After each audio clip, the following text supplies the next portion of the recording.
as John's kind of sidekick, was incredibly important. Richie was the absolute perfect yin for John's yang, if you like. John was the head, the leader, but Richie was the soul and heart. In the history of rock and roll, there are these remarkable alignments. There haven't been many, but it's all about the electric superstar frontman and the cool guitar player. When it happens, it's alchemy. It's rock and roll alchemy. And John and Richie had that creatively. In just a few weeks, John has armed himself with a stellar lineup. But his business acumen means he wants to ensure he has control and the biggest stake in the group. John took me aside, and I'm not sure if the story is even out there, and said to me, I'd prefer if you signed me. And the band could be signed separately. I said, John, are you sure? He said, yeah, it's fine. I've spoken to the band. So effectively, initially, Bon Jovi, the band, was only Jon Bon Jovi signing to the label, and the band signed separately. He is firmly at the helm, and the band members know that it's John's vision. It's his way or the highway. And as the band grows, John really grows into that role. On July 1st, 1983, 21-year-old John signs a solo record contract with Mercury Records. He wanted the best shot at success possible, and he didn't want any potential reasons like other people's failures or other people's mistakes to drag him down. John knows that to hit it big, he needs a top manager. He turns to his mentor and A&R rep, Derek Shulman, for advice. When I signed John, a manager came into my office, and his name was Doc McGee. And I thought, boy, this guy is really good. So I put Doc and John together, and sure enough, it kind of like became a marriage, if you like, and it worked. Everyone respected Doc. He was just a nice guy and always smiled and got along with everybody and got the job done. With Doc McGee on board, John focuses on the most crucial decision of all, the band's name. John didn't quite know, should I be called a band name like Desire? I remember that name, Desire. I said, no, man, that's not what this band needs to be. And I think collectively we thought, you know what, there's a band out there that could make you a star, but also be a band name. And the band's name is Van Halen, because it's Eddie Van Halen, but the band's name is Van Halen. And Jon Bon Jovi became Bon Jovi the group, and Jon Bon Jovi the artist. As 1983 comes to a close, John's business plan is coming together. By the age of 21, Jon Bon Jovi has proved himself to be a natural businessman. He has successfully negotiated a recording contract for himself and a separate one for his band, Bon Jovi, who have agreed to be named after him. He is also in a long-distance relationship with the love of his life, Dorothea. And yet he remains focused on taking the band into the rock stratosphere. It was just exciting. It's like, is this really happening? Like, you know, he said it was going to happen. This has happened. Pretty wild. They pretty much got the buzz. They got the buzz going. And if you were from Jersey, you heard about Bon Jovi.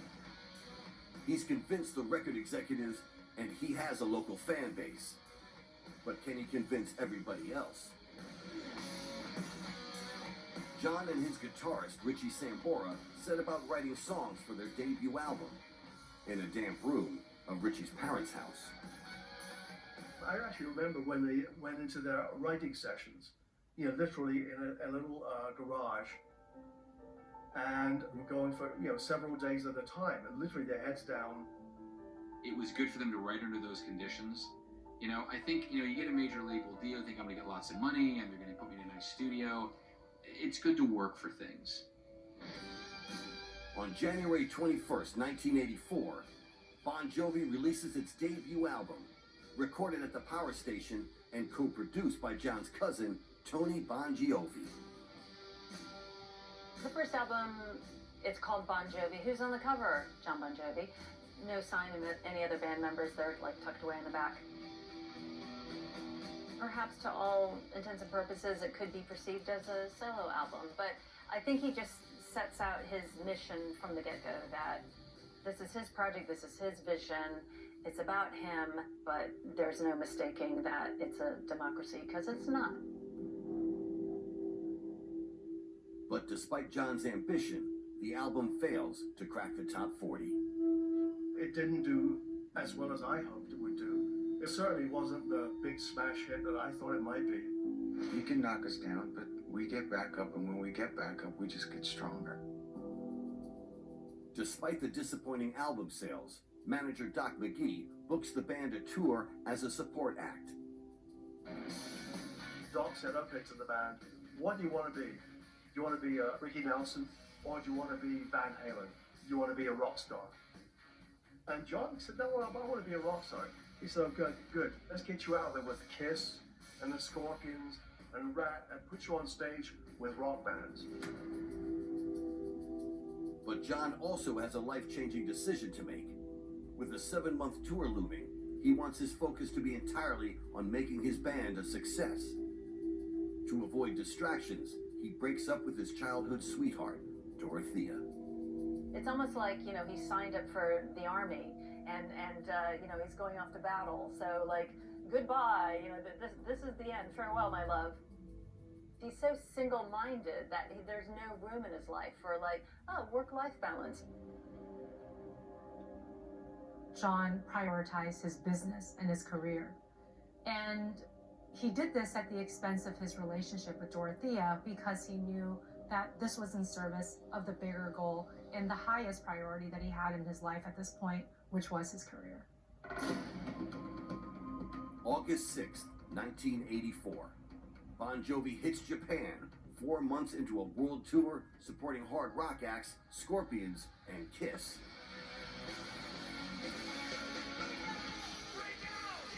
As they play Breakout from their first album, John is learning the craft of performing to large audiences.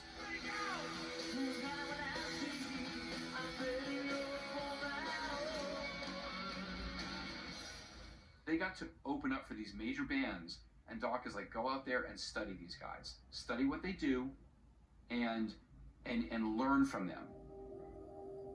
But the band is struggling to win over the heavy metal fans with its mainstream rock sound. The tour for the first album, it's just like every cliche in the rock and roll book. They're touring in some little minibus, and they're a support act for bands that are much bigger than them, so the audience isn't interested, and they're not making any money. At one point, they all have to rent one room in a whorehouse to spend the night. So they're not having the best time of their young lives. John realizes they can't compete with the sound of the heavy metal bands. But they do have something else they can exploit to broaden their appeal. Their looks. These girls who continue to try to entice me to take my clothes off. They just think of me as a boy toy. Hey, settle down.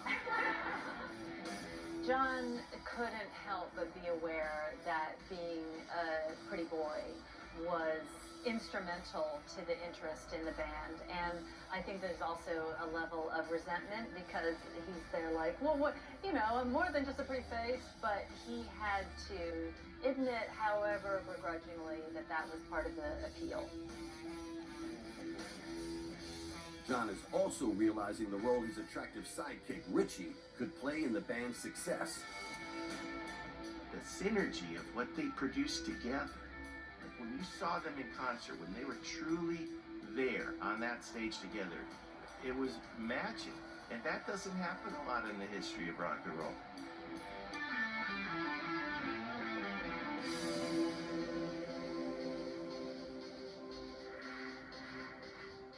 November 1984.